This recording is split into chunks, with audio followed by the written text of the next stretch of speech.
everybody. Welcome to Instrumental Breakthroughs podcast. I'm your host, Daniel Shankin. Instrumental Breakthroughs answers the question, what is the psychedelic origin stories of your favorite rock and roll superheroes? Exploring the link between plant medicine, sacred science, art, creativity, music, and the like. It is a production of Mount Tam Psychedelic Integration.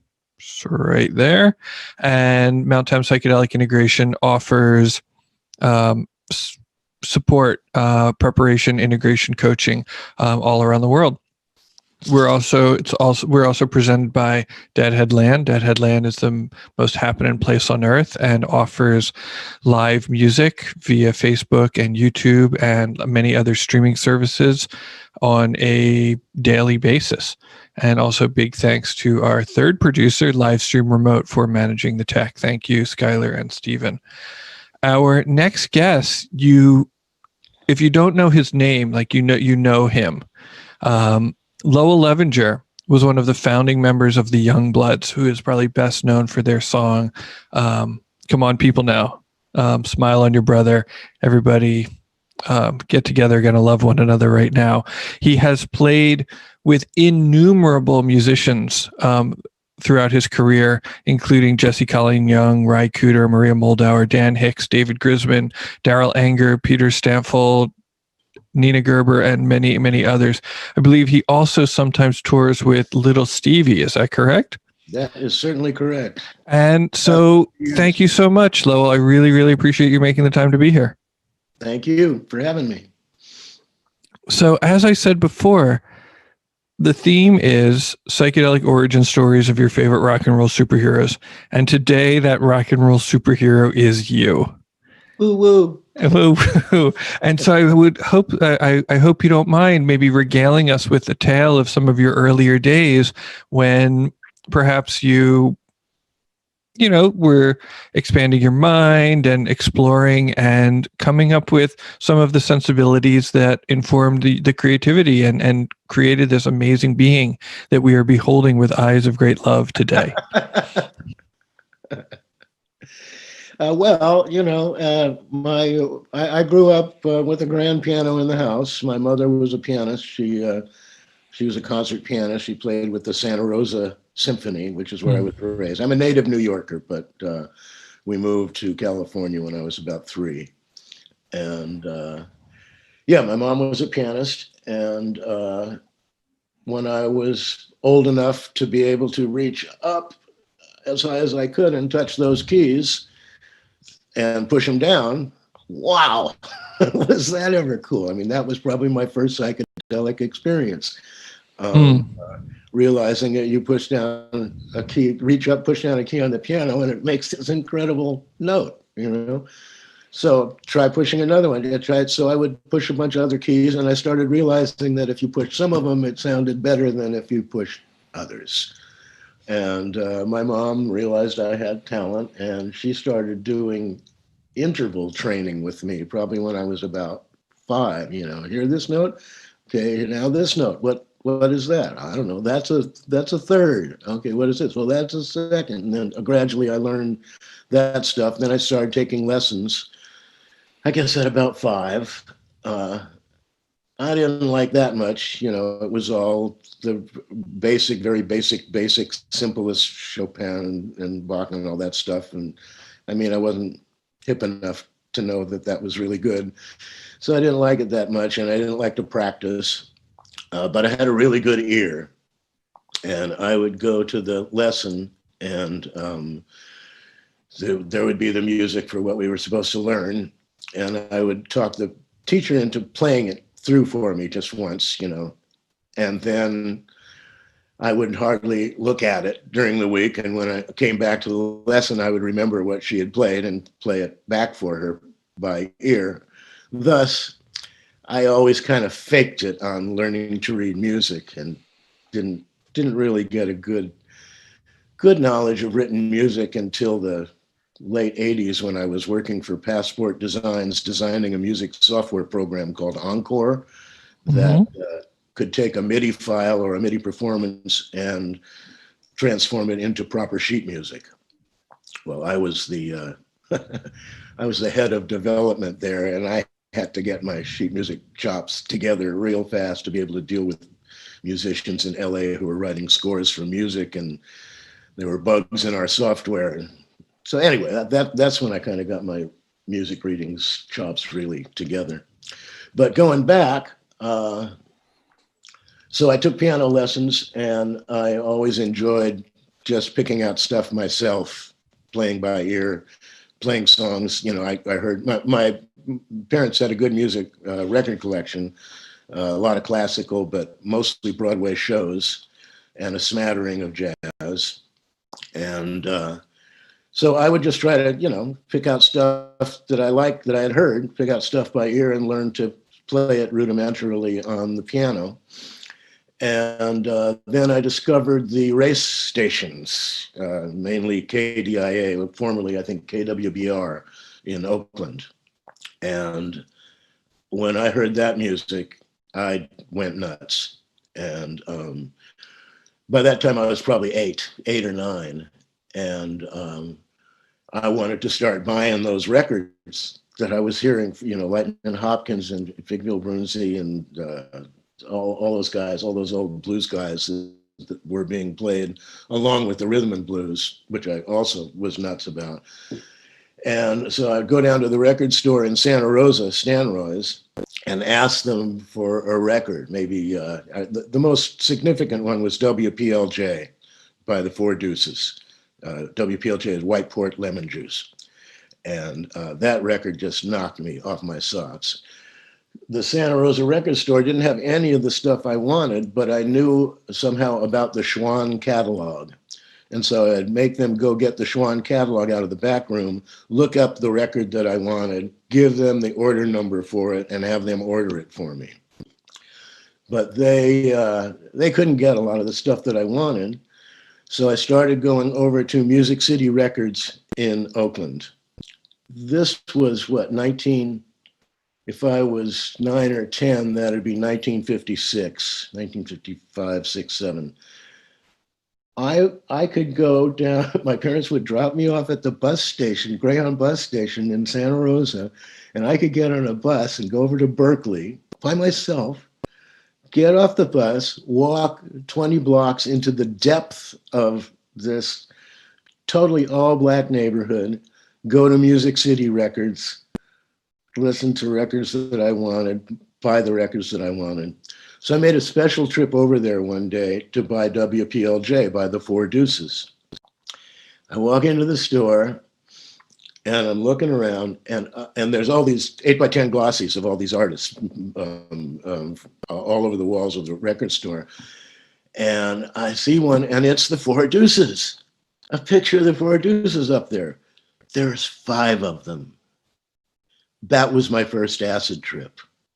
It just totally blew me away and made me realize, you know what? You can do anything you want. You can be 5 guys and call yourself the Four Deuces and make the greatest record ever that anybody ever heard, WPLJ. It was like my mind exploded. It was just this realization that you could do anything. Also, by that time, I realized that all adults were lying to you. Right. Well, that reminds me of, I mean, this is sort of the 1980s, 1990s version of it, but I remember arguing with a friend of mine trying to convince him that the violent femmes were actually men. Yeah. He didn't believe it. He was like, you don't know it. No, it's French, man. I was like, yeah, but they're guys. Yeah. No, you can't do that. Yes, you can. Look, it's being done. But yeah, and then I also realized by that time, actually I realized way before that I was being lied to constantly by adults. I think the first time was that it really killed me was when I had tonsils, and they said, okay, you're going to go in and get this operation, and it's going to be not going to be much fun, but after the operation, you can have ice cream. You can have all the ice cream you want. So you get the operation, you come to after the operation, they offer you ice cream. Your throat is so sore. You can't eat ice cream. You can't eat anything. You're just miserable. You've been lied to be put through this misery. And now the big reward is a total fake, you know?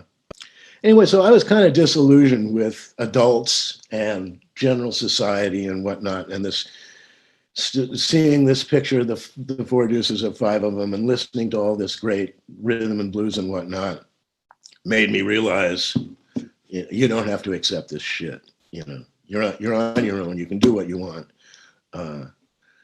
So yeah, I would say that was my first psychedelic experience. Then another interesting experience for me was when my first day in kindergarten.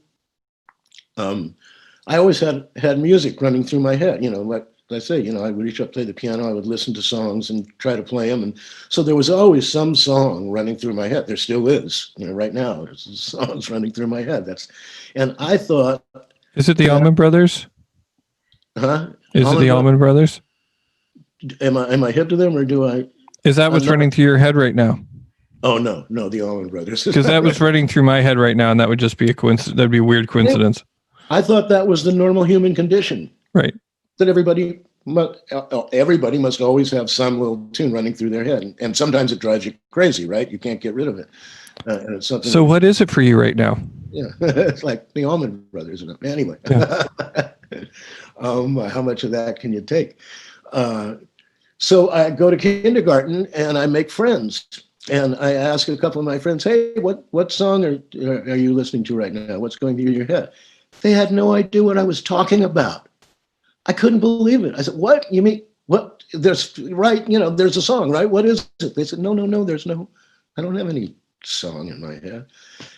That was a real shocker to me when I realized that not everybody had this wonderful experience happening to them all the time. How empty could that be?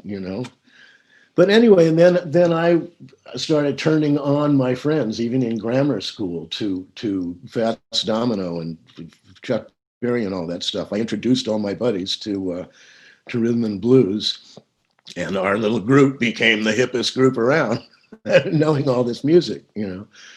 So that was almost psychedelic. That realization that I wasn't alone, but not everybody had this pleasurable thing going on all the time. It was a shocker. And then I always started, as I go up to be pre-teen, I hung out with older kids. I always hung out with older kids. So when I was 11, I was hanging out with kids who were 14, 15, by 12, 16 or so, who could drive. And in those days, now we're talking 58, 59, I guess. And in those days, at the Russian River, there were these shows at Rio Nido mostly, and River Glen, I think too, had these resorts that had these dance halls. And to those dance halls, they booked Jerry Lee Lewis, they booked Fats Domino, they booked Chuck Berry, they booked, all these, Ike and Tina Turner, and all these incredible rhythm and blues acts came and played the Russian River. And so I would be able to go there with my buddies who were older, and I think you had to be 16 maybe. They could get in to watch the show. I couldn't. So I would stand outside the stage door and back and still get to hear it all. So that was a big, a great thing for me to be able to hear my heroes actually playing live.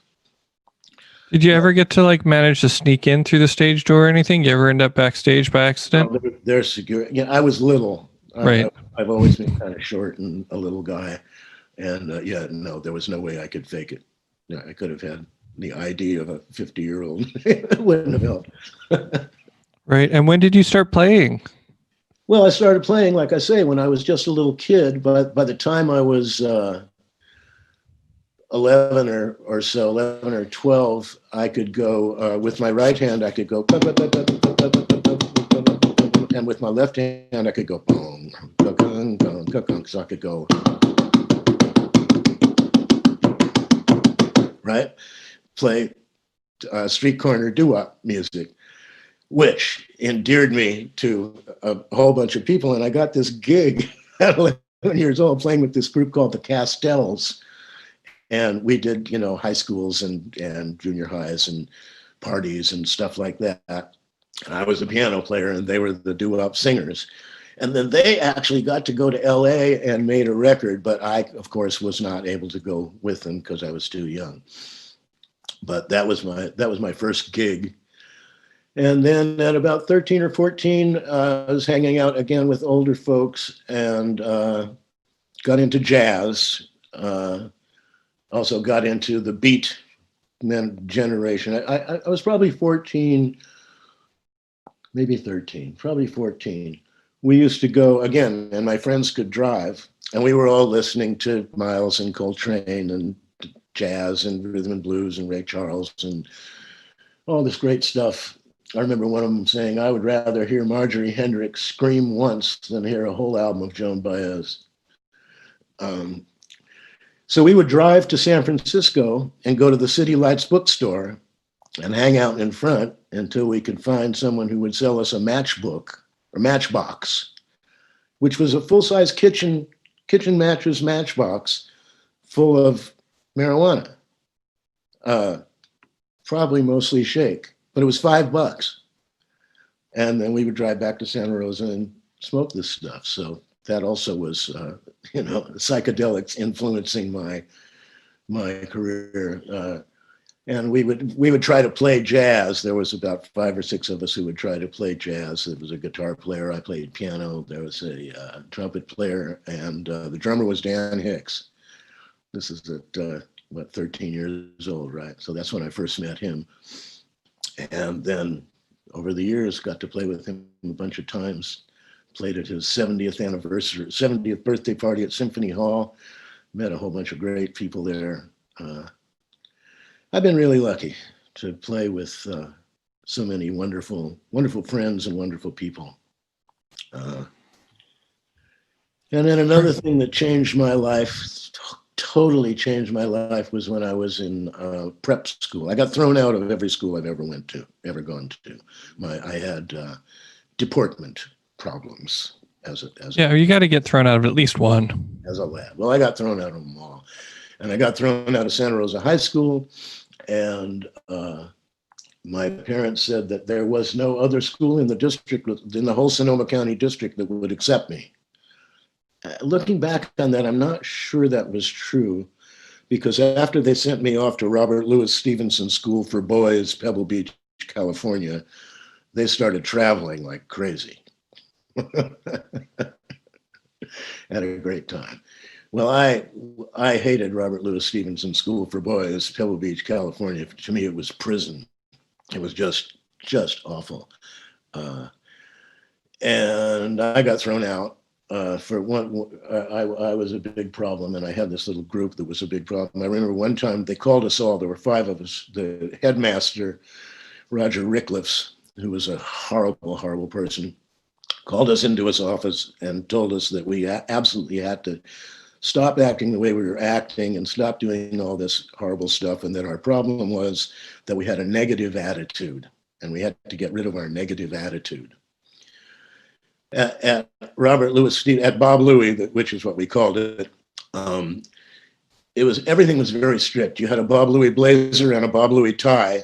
And when you came to dinner, you had to be wearing this Bob Louis blazer and this Bob Louis tie to dinner every night. So that night, after being brought down the rails by the headmaster for having a negative attitude, I talked our little group into all wearing our blazers inside out. Negative. Anyway, I got thrown out of there, and you got thrown out for that was the straw that broke the camel's back, was the inside out blazer? No, that wasn't the straw that broke the camel's back. It was just kind of a culmination of things. The same thing that got me thrown out of Santa Rosa High School.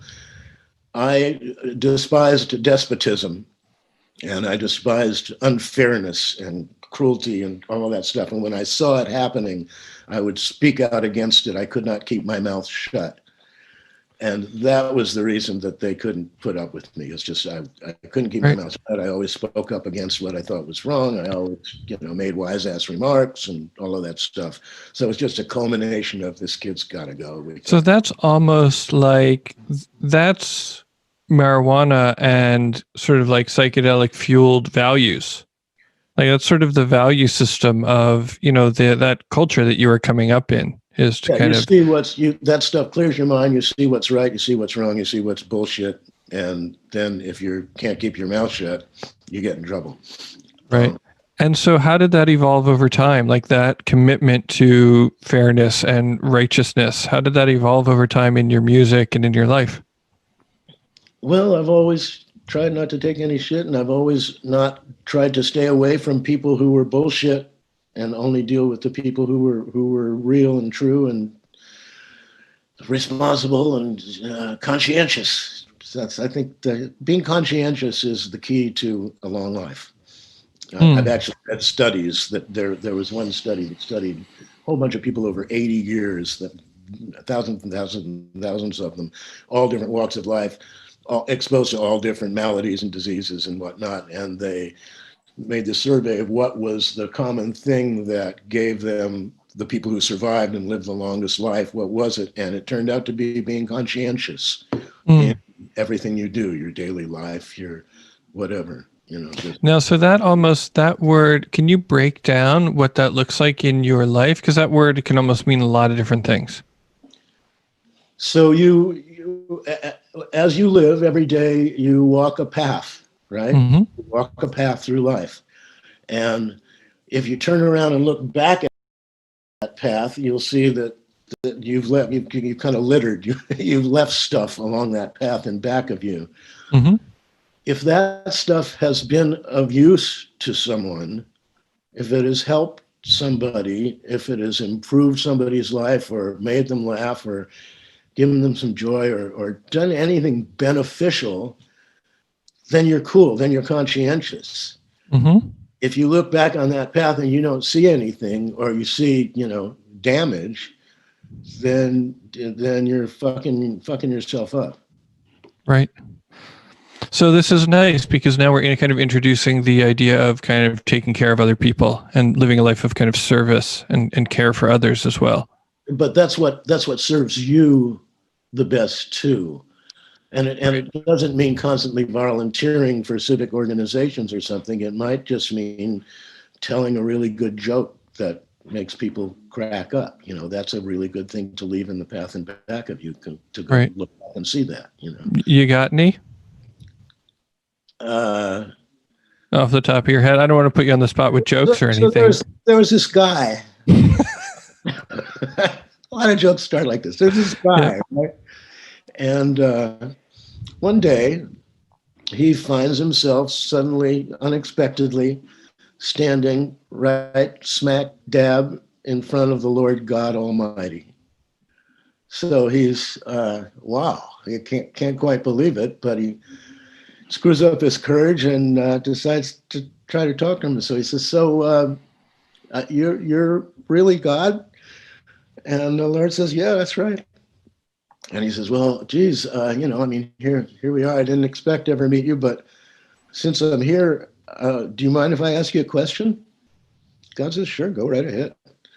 He says, well, they say that that a million years for us is just like a second to you. Is that really true? God says, yeah, that's the case, all right. And so the guy says, well, so what would $1 million be like to you? And God says, oh, maybe a penny. And the guy says, well, wow. So now, we've been talking for a while. I guess we kind of become friends. Think it'd be okay if maybe I could have one of those pennies of yours? And God says, sure, no problem. Just a second. Nice. That's good. It's family friendly. Yeah, it's family friendly. They're important.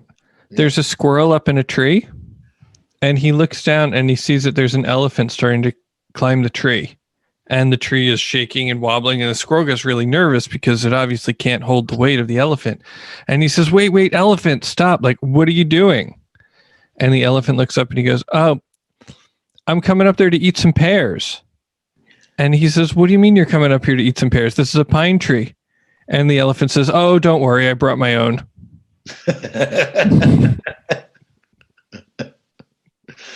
Nice. Yeah. There's a guy walking down a path, and he's walking by a farm, and he sees the farmer has got this pig, and he's holding up the pig in his arms, lifting him way up to this apple tree so the pig can eat the apples off the tree. And the guy says, What are you doing? The guy says, I'm feeding my pig. He loves apples. And the guy says, well, wouldn't it be easier and take a whole lot less time if you just shook the tree and the apples fell to the ground and the pig could just eat them off the ground? You wouldn't have to stand here. You wouldn't be wasting all this time holding this pig. And the guy says, time don't mean shit to a pig. Nice. What did the 0 say to the 8? What did the who say to the 8? The 0. What did the 0 say to the 8? God, nice belt. Yeah, I played with the band called Zero for about 10 years. Dude, I love 0. I'm really hoping to get Bobby Vega on here. Oh yeah, he's fun. He seems like I played with him. We've done duo gigs together, just the two of us. That's fun. Amazing. Yeah. I'll see if I can dig. I should try and dig some of that up on what's it called, YouTube or archive.net. I think they've all been at just such small little wineries. None of them have been filmed. Right. But yeah, they've been fun. That would be fun. And so you are best known for your work with like the Youngbloods. How did you come to meet Jesse Colin Young and start that project? We were living in so I got infatuated with bluegrass. Maybe I should finish that part of the story first, okay? Yes. Robert Louis Stevenson School for Boys, Pebble Beach, California. I get thrown out of my junior year. I spent my sophomore year at Santa Rosa High School. So then junior year at RLS, and I get thrown out. My dad makes a visit to the school to try to get me reinstated. They do a survey of all the teachers. Should we let Lowell back in? All except one say no, absolutely not. But the one, Sybil Fernley, who is this 80-year-old English woman who taught English literature, which I liked, says, oh no, Lowell's got lots of promise. We should let him back in. Don't throw him out. Let's give him a chance. He's got a good mind and he loves literature and blah, blah, blah, blah, blah. So I think that her testimony, probably combined with a reasonable donation from my dad, got me back in for my senior year. But they put me in the senior dorm in the room right at the end that was right next to the dorm master's room, a dorm master's apartment. And that year they had hired a new dorm master whose name was David Litton, and he was fresh out of Harvard, and he was going to teach American history. And he was a folk music addict. He was in love with folk music, in love with Joan Baez. And I was a folk music aficionado. I had all the Weavers records, the Pete Seeger records, Big Bill Brunsey, Sonny Terry, Brownie McGee, Odetta, all the cool folk stuff I had. And we became friends. We hit it off, me and David Litton, which was not what the school administration had expected. And he said to me, he says, I got some music at home that I think you would really like. I think I'll write my parents and get them to send it to me. It's banjo music. I said, forget it. I'm not into Dixieland. I don't know why I wasn't into Dixieland then. I was, all kids have a certain degree of stupidity, and that was part of mine. I didn't realize how cool Dixieland was. Anyway, I said, forget it. I'm not into Dixieland music. I don't like banjos. I like Pete Seeger, but I don't like banjo music. I like Pete Seeger. He said, no, I think you'd really like this. It's this group called Lester Flatt and Earl Scruggs. I said, Lester Flatt and Earl Scruggs, this sounds like a vaudeville comedy shtick act, but forget it. I'm not interested. He says, I'm going to get them anyway. So the records came.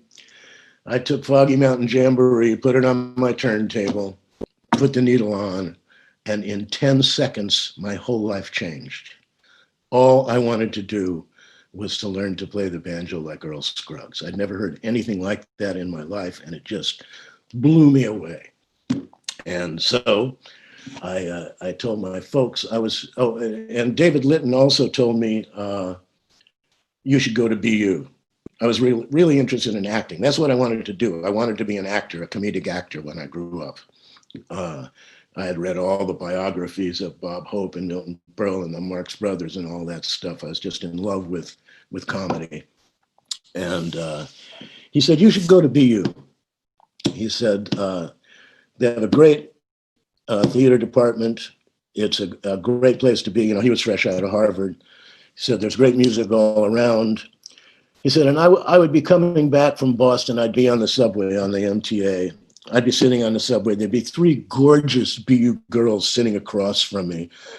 And they would look at me and then they would snicker to each other, typical Harvard. He says, go to BU. So I applied to BU and I made it, but David Litton, so we became good friends. He introduced me to Flat and Scruggs, which changed my mind. I told my parents, I had been admitted, they were going to get me a pair of skis because I was going to be in Boston and I was going to be skiing. I said, forget the skis, I want a banjo. And so I got a banjo, went to Boston. Well, at Robert Louis Stevenson's School for Boys, Pebble Beach, California, when you misbehaved, you got termites, which was the cute word they used for demerits. And you got a certain amount of demerits for every crime you committed. And I was immersed in crime. We had the key, a senior from the year before had handed down to me the key to the food storage locker. So one of the prime events there was I went into the food storage locker and I stole a giant jug of grape juice. And then we went into Carmel. Well, my buddies went into Carmel. I was always restricted to campus because I had so many termites. In fact, I didn't even get to go home for Thanksgiving and stuff like that. I was in prison. So my buddies went into town and they got some guy to buy them a bottle of scotch. And the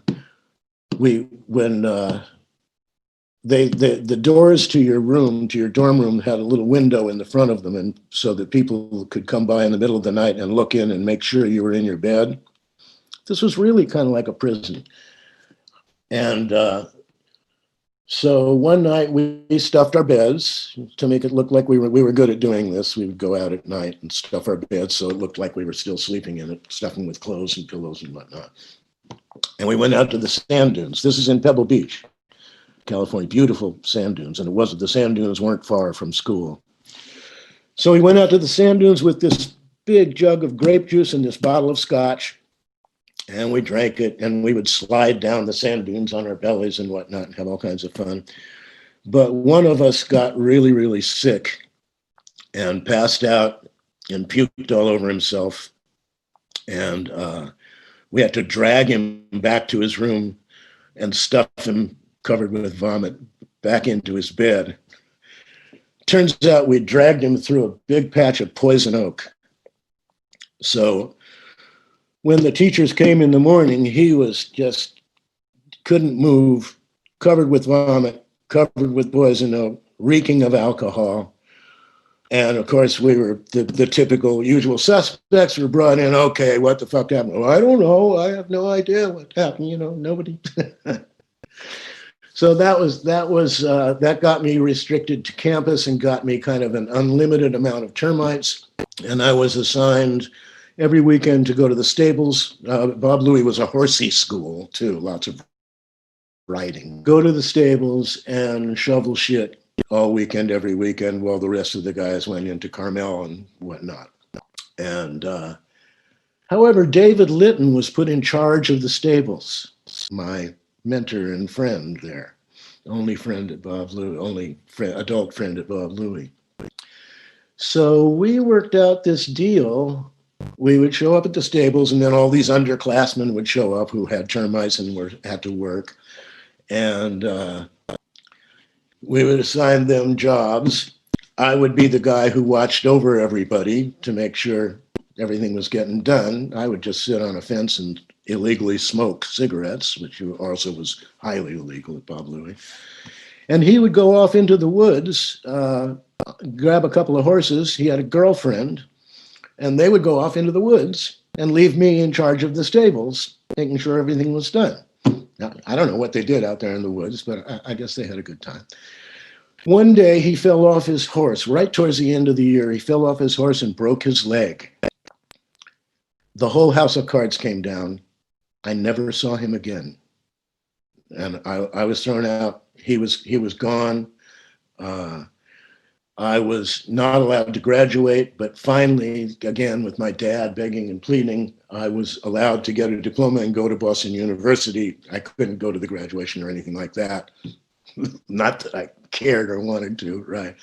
But so that was what got me into Boston University. And as a kid who was totally enamored of bluegrass, and I discovered the Cambridge scene. The bluegrass scene and folk scene was huge over there. This is 1962, right at the height of the folk scare. And all those guys over there adopted me. I was, a friendly kid. I was a quick study, a quick learner. I had talent. I could already play somewhat. And all these great banjo players and finger pickers and whatnot allowed me to, of course, come to their shows, but also just sit at their feet and cop all their stuff. And if they were doing something that was complicated and I didn't quite get it, they would slow it down and explain it to me. Bill Keith, Bob Siggins, Don West, Tom Rush, all these cool folks took me under their wing. And I, got pretty good at it. Pretty soon I was running the Sunday hoots at the Club 47. And then the Rolling Stones came along, and they kind of pissed me off because they weren't doing it the right. That's not the way Skip James does it. How can you possibly do this to that song? This song, wrenches the agony out of people the way Skip James does it, and the way you're doing it, it's just, this drum beat, and you're not. It's like you don't understand the words or something, and I didn't get it. I mean, I love now. Obviously, I'm smarter than that now, and it's grown on you a little bit. What they were trying to do and what they were up to, and the value of their incredible talent and genius, and bringing this music to the world was a public service. It shouldn't have pissed me off. It should have made me thrilled that they were introducing people to this music who would then go discover Skip James and all these other folks. But I thought, shit, I can do that. So I got an electric guitar, acoustic electric, a Gibson CF100E. It's the first, and it had a cutaway. It's flat top with a cutaway and a pickup built into it. But they introduced it in 51, I think. So by this time, it's 63 or something. I probably had, first one I got was probably a 54 or 55. Got this electric guitar, and Michael Caine, who was the bass player in Banana and the Bunch, which was our bluegrass group, Banana and the Bunch, old time music with appeal. He was a bass player. Then we got a guitar, John Nuis from the International Submarine Band was the lead guitar player, and we got a singer, and formed this rhythm and blues band. And we started, our manager was Betsy Siggins, who ran the Club 47. And so she started booking us in there, and that caused big consternation because it's a folk club and we were playing electric, and it pissed everybody off, and we were playing this rhythm and blues instead of Joan Baez songs. And so we caused a little bit of riff in the folk community. And then I remember we went to this Indian Neck Folk Festival, and we caused a bit of consternation there, kind of divided the community. But then when Bob Dylan did it in 65, that was cool. Everybody, then it was really okay. So that was my first electric rhythm and blues group. And so we're in Boston, we're playing, it was called the Trolls. And we played the 47 sometimes, and we had gigs at various bars and stuff. The folk with Banana and the Bunch, the bluegrass group, we had been able to play all the coffee houses all along the North Shore and in Boston and Cambridge and whatnot. Coffee houses weren't so game to book an electric band, so we transferred to bars, some of which were actually kind of dangerous, run by mafia guys and whatnot. And but we were, plugging away at it. And I had dropped out of BU. That's a story too. When the bluegrass band Banana and the Bunch were playing gigs, and we were starting to get so many gigs that it was hard for me to keep up with homework and all the classes and do the gigs too. So I thought, well, I'll just go part-time, and surely they'll let me do that. This is the School of Fine and Applied Arts. The art department is on the top floor where there's light. The music department, the theater department is on the second floor where it's nice and too cool. And then the music department is in the basement. I used to go down to the basement. They had these rooms, these little rooms that had full pipe organs in them. They filled up the whole room. Yet the whole room was just filled with these pipes. And in the middle was the organ keyboard. And that's where the organ students went to practice. Well, you could go down there, and if nobody was in a room, you could just go into that room and play this organ and be in the middle of this amazing pipe organ, trying to remember your old Bach stuff or playing whatever, So that was cool. But yeah, the musicians had to be in the basement. Mccain was a French horn major in the basement, and he was one of my best friends. So I went to the Dean of Men, who was new that year. His name was Mouzon Law, and he was this little twit. And I said, here's the deal. I got this band, I'm playing gigs, but I really want to be an actor. That's what I've wanted to do all my life. So I don't want to give up the theater, but I have to go part-time so I can play these gigs. And he said, well, we need 110% of you all of the time. You need to devote all of your energy to the theater, or you will never amount to anything in it. So you have to give up your music, or you can't continue here. And all my old department problems reared up. I'd been doing okay there. I hadn't gotten into trouble. Everything just came back up again. My middle finger came out. I stood up, flipped him the bird, said, fuck you, walked out of the room, and that was the end of my college career. I've been a professional musician ever since, as opposed to an actor. So then we transitioned to the Trolls. It's really not going anywhere. We had this apartment in Cambridge where everybody hung out. The bands that came into town to play the Unicorn and the Kettle or whatever it was, what was it called? The Golden Vanity, the 47, all those places. A lot of those bands stayed at our house because we would put them up for free, and then there would be picking all night long. So it was kind of a center of musical activity. It also happened to be another kind of a center because we were all potheads and we could all get good pot from the West Coast. We had connections there. Also, we had connections on the West Coast with some of the Dead folks and Owsley. And we would get these burettes, these thin tubes filled with acid. You break off the bottom of the tube and then you hold your finger over the top and you can theoretically accurately put just a couple of drops on each. You buy a box of sugar cubes, just a couple of drops on each sugar cube, right? So you're meting out these doses to give away or sell or whatever to the local Massachusetts populace. But little did we know, this stuff gets absorbed through your pores while you're doing this. We got so fucking high. It was amazing. But so our apartment was also a center for that. Tell us about one of the more fun nights with the sugar cubes and the burettes, if you don't mind. Oh boy, it's hard to remember all of them. I remember there were raids all the time. There were always these rumors of raids. The cops were going to come raid you and take all your pot and throw you in jail. And one night there was an alert at the, we were playing the Unicorn. The Kentucky Colonels were playing the Unicorn. We were opening for them. And it was let out that the cops were going to be raiding Cambridge that night.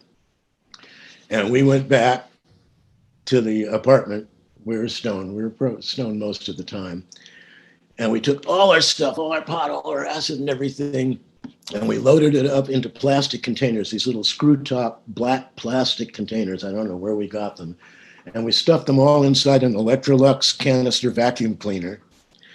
And we took them all out to Walden Pond, and we buried the vacuum cleaner in a spot that we thought we would remember at Walden Pond. The raid never happened. We waited a couple of days for things to cool back, and then went back to get the stuff. Couldn't find it. So there's still a vacuum cleaner full of acid somewhere in Walden Pond. Somewhere in Walden Pond. Yeah. Another interesting night, I remember I was stoned and I was sitting at my window, in my bedroom window, and the window was open, and it was really cold. It was snowing outside. And I realized that I could just jump out the window and I would be able to fly around in this snow. And it was 2 stories up. And so I was getting ready to do it, and then I died. And that made me realize that I realized, oh, God, you just died. Maybe that's a premonition and you shouldn't jump out this window or you'll die. But wait, you just did die, and it's not that bad. And all this stuff running through my head. Anyway, I didn't jump out the window. But good call. I remember those thoughts streaming around my head about, you jump out the window, it's going to be worth it, it's going to be worth it. No, you'll die. Wait a minute, you just did die, and it's not that bad. No, you don't want to do that. You got, just all this conflict and whatnot, except it wasn't scary. It was fun. Very matter of fact. But I was always the guy, we did an awful lot of acid trips, and I was always the guy who was stoned on acid, had to take the person who was doing the bad trip and tripping out, had to take them to the fucking hospital and try to be straight and try to deal with it and get the people to help them out and whatnot. I must have done that a half a dozen times. I was always the straight guy, even though I was just as stoned as everybody else. Right. So so the relationship between this house as a center for music and this house as a center for psychedelic exploration, like how did the psychedelic exploration pollinate the music? If you had to guess. I didn't. A lot of psychedelic musicians that I've played with just seemed the stuff is there's not a lot of structure.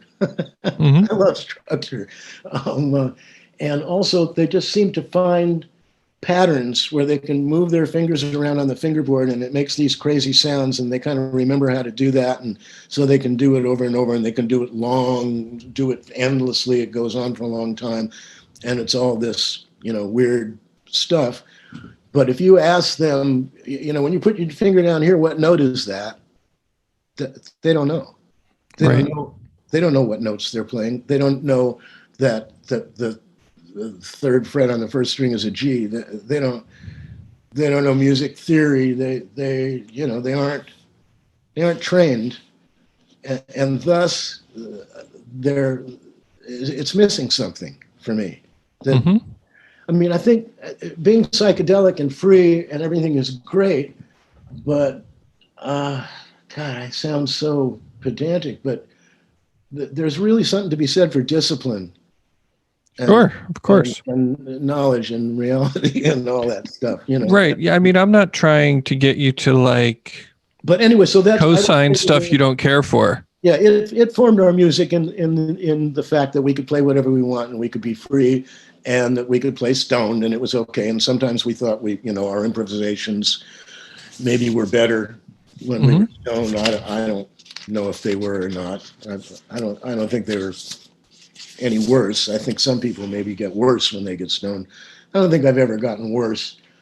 And I do feel, maybe more ideas come into my head when I'm stoned. Maybe not. I don't know. I've played over the past zillion years, I've played an awful lot of gigs not stoned. When you're playing with Bill Stephen and the Disciples of Stone, you don't, Disciples of Soul, you don't get stoned. You play what's on the page.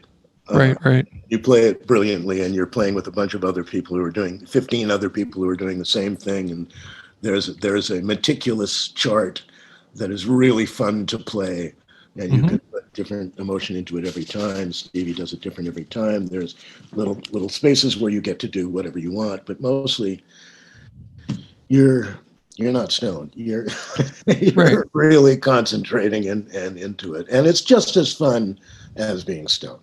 Sure. Well, I mean, that makes sense. You're telling me that you're the person who has to take care of the people who are losing it.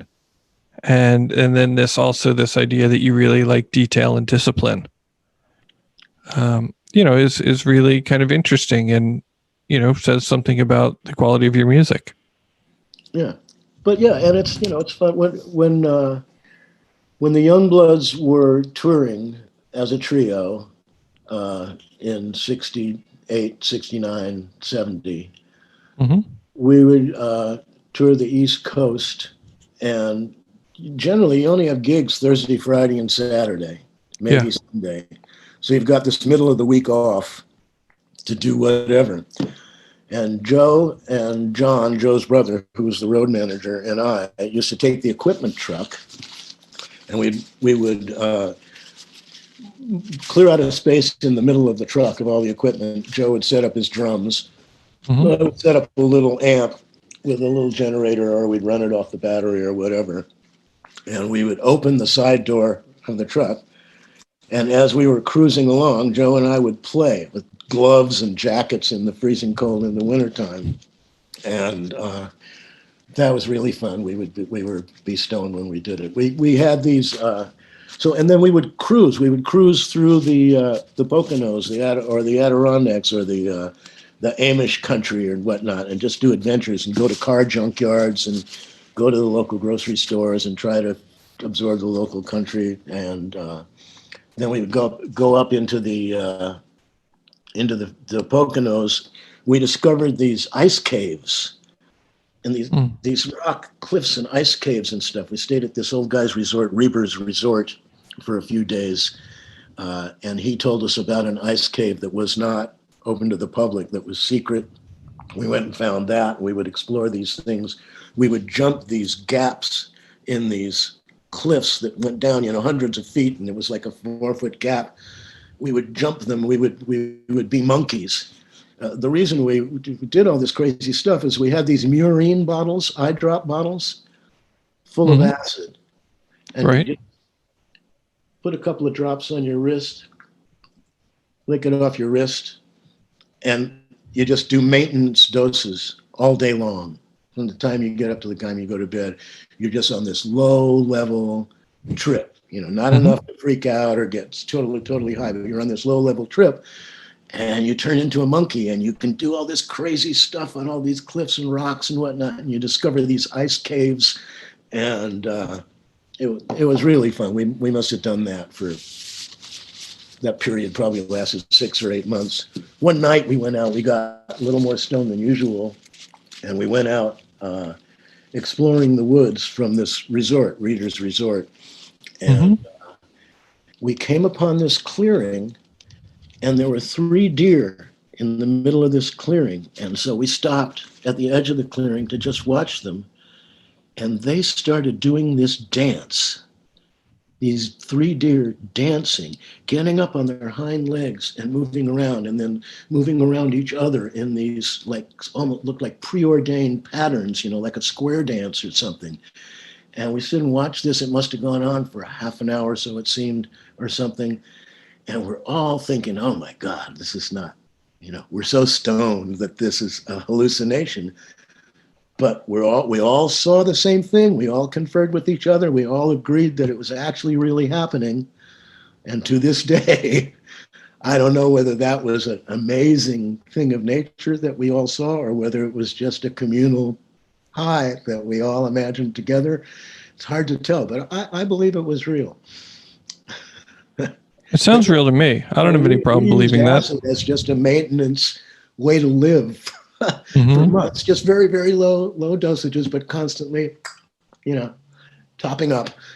And that idea that, we get kind of more connected to nature, and you're talking about being able to, jump from rock to rock with great acuity and to sort of be able to witness kind of magical deer dances is really kind of cute and sort of speaks to, how important it is to spend time out there. Oh, yeah. Especially, it's in the middle, we're kind of all locked down right now. And then the ability to kind of sneak out and get into the woods, is super key for our sanity. I love New York. I love New York dearly. And over the past 3 years with the Disciples, I've been able to spend more time there because that's the home base, right? Mm-hmm. I'm the only guy who's from out of town. But I can't imagine now, I can walk out my front door and I'm basically in the woods. I mean, it's a neighborhood and whatnot. And I can walk 2 miles up the hill, then down to the bay, then down along the bay and back home. And I'll maybe see 3 or 4 other people walking. When I see them coming, I put on my mask. Sure. And, but boy, New York, oh my God, you just have to stay in your apartment. It would be, and if you did go out, here's all these walls stretching up, hundreds of feet on either side of this narrow sidewalk, trapping all these bus fumes and COVID germs and everything else. Mm-hmm. I'm so thankful to live where I live. Yeah. And so you just kind of released a 50-year retrospective, kind of looking, as we sort of start to get to the end of our time, let's kind of, catch up to now and maybe look back a little bit from the perspective of, having created this amazing body of work. You're talking about the CD? Yes. Yeah. Actually, that was 2016. Right. Well, maybe I'm just getting it off your website. I've got another one coming up here eventually, which actually I've written quite a few tunes for. There's one advantage to the pandemic. Although I started almost all the tunes when I was on the road with Stevie, but that was a really fun project. And I just realized, I put out 3 or 4 CDs, and then I realized, I have enough old Youngblood material in my repertoire now that I do in my solo shows that I could make a whole CD of Youngblood songs or Youngblood related songs. Mm-hmm. And, I feel like my versions of those songs 50 years later are more mature and also funkier. They have a little bit more funk to them. Well, I mean, is that a function of playing with Bobby Vega? Because as we know, he is a funky mofo. He's a funky dude, that Bobby Vega. But and just maturing and also learning to sing. I'm a singer now. I actually am a good singer, and that happened during the period between about 2006 and 2015 when I started playing gigs on my own. I kind of realized, I think maybe when I grow up, I might want to be a folk singer. Right. And I started playing solo, just one guy, one guitar, backing yourself up, doing house concerts in small pubs. And fortunately, I can play in the UK.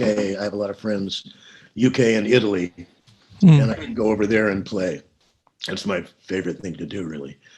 And so I realized, maybe I should practice singing the same way I practice playing, because, I practice all my life, playing instruments. And that's when people say, "Oh man, I love your solo and get together. Oh, I love your this and that." And, from 60 years ago, I say, "Wait a minute, I've been practicing every day since then, and I think I'm showing signs of improvement. You got to try to listen to my current stuff."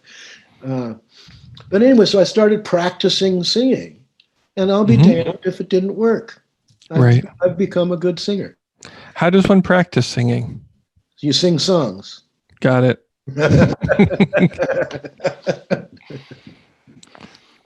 Well, the thing is I sort of believe that I've been singing songs.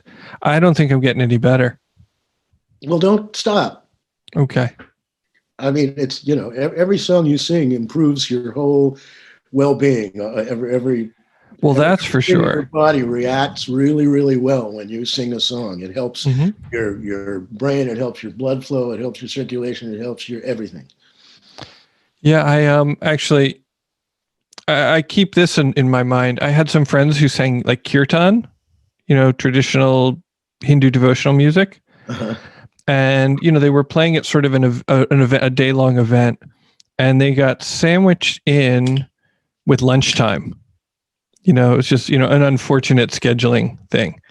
And so they're chanting, you know, Hare Krishna and Om Namah Shivaya and these sorts of Their things. mouthful. And people are in line to get their food, their lunch and stuff. It'd been a long morning. And, you know, one of my friends said to the other one of my friends, you know, I can't believe this. We're singing to a lunch line. To which, you know, the older, more mature friend said, you know, we're singing to God. And I Yeah. thought that was really sweet. And, you know, I mean, that's probably all the audience I'm going to need. Yeah, but also there's nothing that's more perfect than singing to a lunch line. Right. How so? Because you've got you have a captive audience, you have people who are hungry and they don't realize that they're not only hungry for food, they're hungry for music. And Right. so you're satiating them while they're waiting to be satiated. You're satiating them in a way that's different from the way they've expected to be satiated, and you're giving them the unexpected gift. You know, it's perfect. Yeah. I mean, it's interesting how much information we take in almost subliminally that we don't realize is, you know, contributing to our well-being and our happiness. You know, there's a lot of talk, you know, of course, in psychedelic circles about set and setting and making sure that the environment you're in is conducive. And when you improve your overall environment, if you improve the environment of the lunch line, again, you're doing yourself a huge service. There's this organization called Bread and Roses. Have you ever heard of it? No. It was founded by my partner, Mimi Farina, who I was accompanist to for 20 years. Do you know who she is? I do not. Mimi Farina is an incredible folk singer. She's Joan Baez's sister. Okay. And she was married to a guy named Dick Farina for a very brief period of time. They put out some albums. He died in a motorcycle accident on the day after their wedding. But she was amazing. She's an incredible guitar player, great singer, right up there with her sister. And I was her accompanist for 20 years. We traveled all over the world together. And she started an organization called Bread and Roses in 1973, Mm-hmm. based out of Mill Valley. And they bring music and entertainment to people who are shut in, who would not be able to get out ever to see music or entertainment. That's awesome. So this means you're going into old folks' homes, you're going into veterans' homes, you're going into prisons, you're going into childcare centers, places like that is where these shows are given. They do 50 shows a month now, just in Marin County. Oh, wow. When they started, they were doing about 3 or 4 shows a month. It was Mimi and a couple of other people and me, but now they have an office and they have a bunch of volunteers. You can donate to them, which I heartily recommend. Everybody look up Bread and Roses and check them out. You can make a donation. You can get a CD that Mimi and I made. We did a concert in this beautiful concert hall in Bochum, Germany in 1990, and it was recorded really well. And we played really well, just the two of us. It shows her talent, her guitar playing, her charm, her wit, and everything. She was an amazing person. So you can get that CD. So these Bread and Roses shows, again, you were saying, playing for a lunch line. Right. Some of these Bread and Roses shows, you go in. I've been playing these shows now for whatever 50 years, right? Since 73, whatever that is. I'm now the longest standing, oldest surviving Bread and Roses performer. You go into, let's say, a nursing home, You're going to play in their meeting room, and it's going to be for about 30 people or something. And some of them are able to walk in on their walkers. Some of them get wheeled in their wheelchairs, and they're pretty much catatonic. You know, maybe out of these 30 people, 4 of them will be in their wheelchairs with their heads slumped over and their eyes closed, and there's no reaction, you know, to anything. You play down by the old mill stream or some, you know, some old Dan Tucker or some really old great song, and you see them start to come alive. Wow. And their head comes up and their eyes open and they smile. Maybe they even clap or start to move back and forth. It's the most moving thing for a musician. It's so satisfying to be able to pull that off, to be able to bring people up like that who, you know, what other chance do they have for this, you know? Those are some of the most satisfying experiences that I've had in music. Right. That's gorgeous. Bread and Roses, Mill Valley. Support them. You can start your own Bread and Roses in your own town. They have a kit that they'll send you, and you can do the same thing. That's amazing. Yeah. Yeah. Really cool. Super cool. So as we wind up, what do you want to leave people with? What do you want them to think about? What do you want them to like take close to their heart and walk away with? Stay the fuck home. Wear your mask. Don't do Thanksgiving. Don't do Christmas. Be thankful that you have people you love that you can't do it with. Show them how much you love them by not doing it. Then maybe in a year or so, we'll be able to get back, play live music again. I mean, my friends in Italy were until this latest lockdown playing gigs. They were doing it outside, you know, socially distanced and whatnot, but they were playing gigs, and it was going pretty well. And I don't think any of those gigs were responsible for what's happening now in Italy. I think it's more the beach going and indoor dining and that stuff. Right. But yeah, so what I want to leave my friends with is toe the line. I know it's hard. It totally sucks. Get tested every couple of weeks. Wear your goddamn mask. Wash your hands. Do everything you can. Hang in there. We'll get back. Don't count on the fucking vaccine. We have to control the virus. The vaccine is not going to save us. Controlling the virus by maintaining health protocols, that's what's going to save us. Listen to great music. Support the people who are doing these Zoom shows and these Facebook Live shows. You can go see my Facebook Live show that I did a week ago or so at whippoorwillarts.com or whippoorwillartslive.com or something.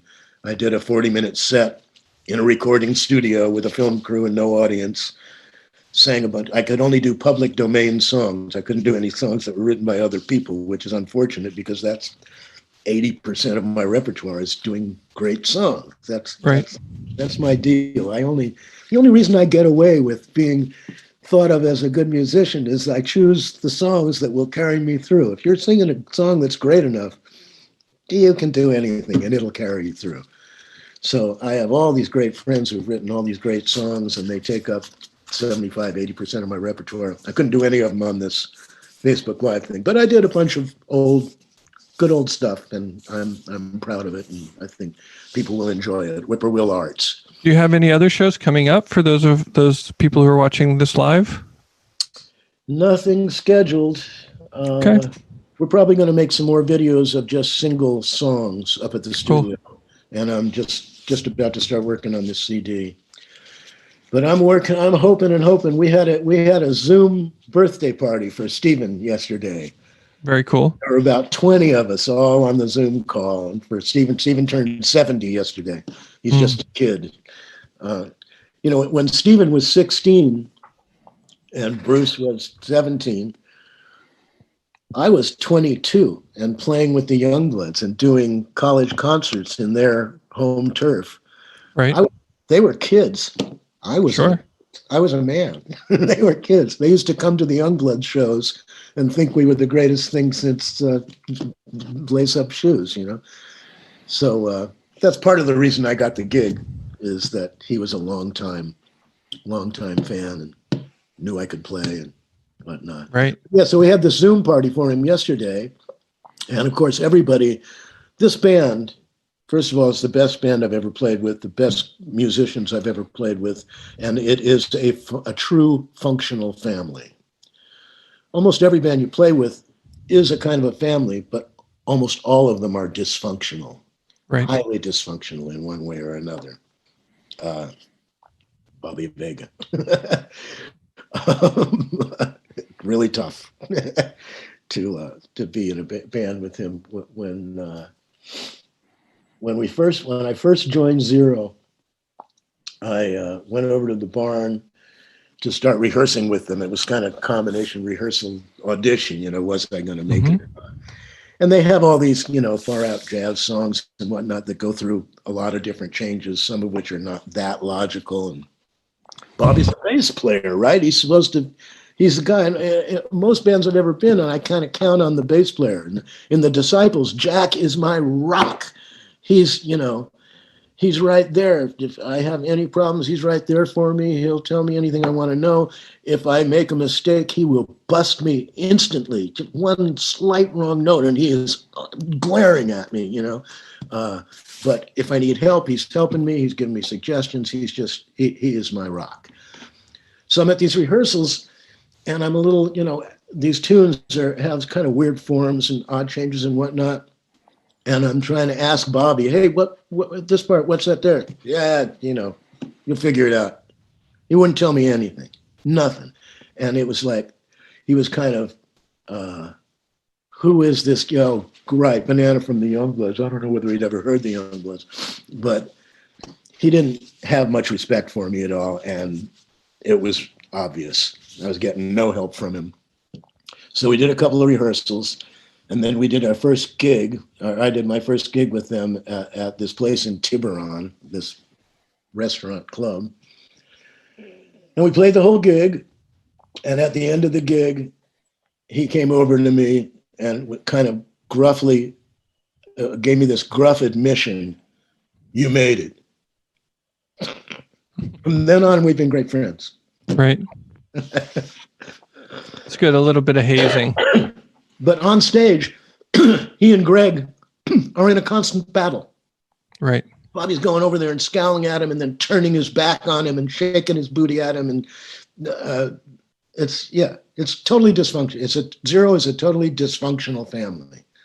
The Disciples of Soul, and Zero's only like, you know, including the road crew, 9 guys or something.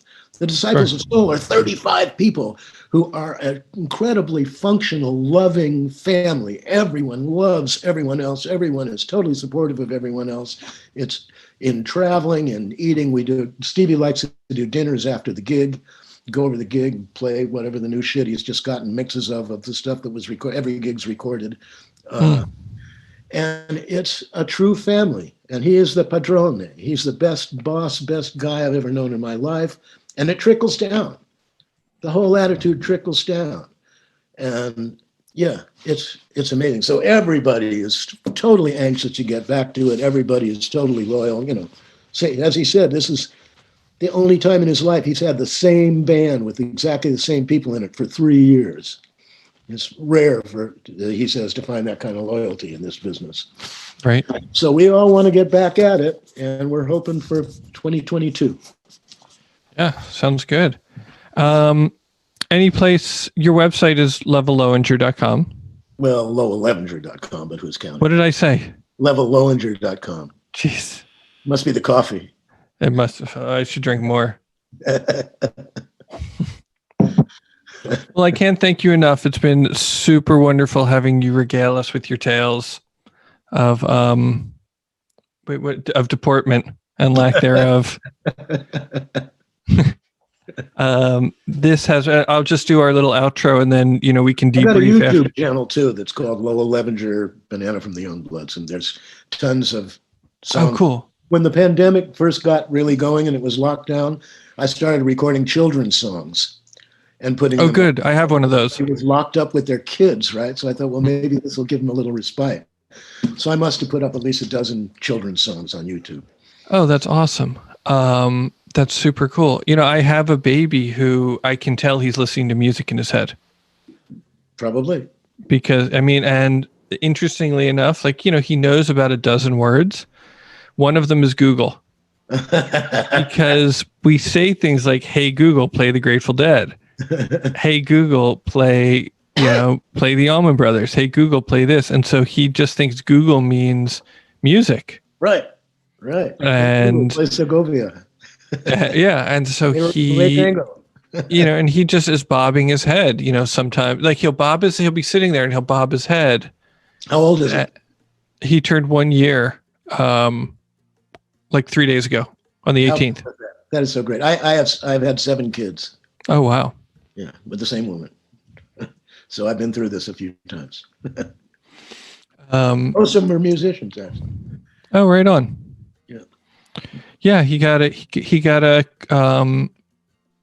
carbon fiber ukulele for his birthday. Great.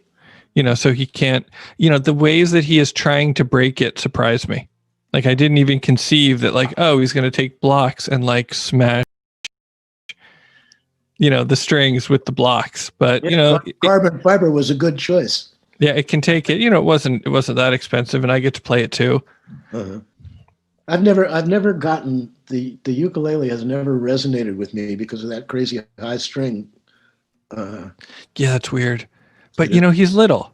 It doesn't make sense to buy him a full-size guitar. No. But you could tune it DGBE, the top 4 strings of a good guitar, and it might serve him better in the long run.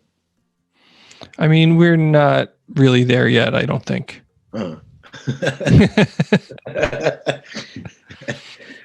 it's hard to get there when you smash it with a block. Mm-hmm. So I'll do our outro and then, we can hang out for another minute or two, with the tech guys and stuff and debrief. Okay. Cool. So again, thank you so much. And everybody, you have been listening to Instrumental Breakthroughs. Thank you all for your kind attention. And again, co-produced by Tam Integration, Deadhead Land, and Livestream Remote. If you'd like to support the show, a couple of things you can do. You can like us on iTunes. You can follow us on Spotify, subscribe to us on YouTube. That's all amazing stuff. That's all Tam Integration, right? You can also donate at tamintegration.com/donate or at patreon.com/tamintegration. You can also, it'd be great if you supported Deadhead Land. So you could become a Patreon of Deadhead Land at patreon.com, Deadhead Land, or donate to them through their website. And I just hope you all, have a really happy holidays. And I hope that you all are just super careful with your deportment. All the best. Thank you so much. This has been on YouTube. What's that? Are these things archived on YouTube? We're live on YouTube now. But afterwards, I can give someone the URL and they can go see it. Absolutely. Yeah. YouTube.com/Tam Integration. Yeah. Okay. Great. Awesome. Thank you, everybody.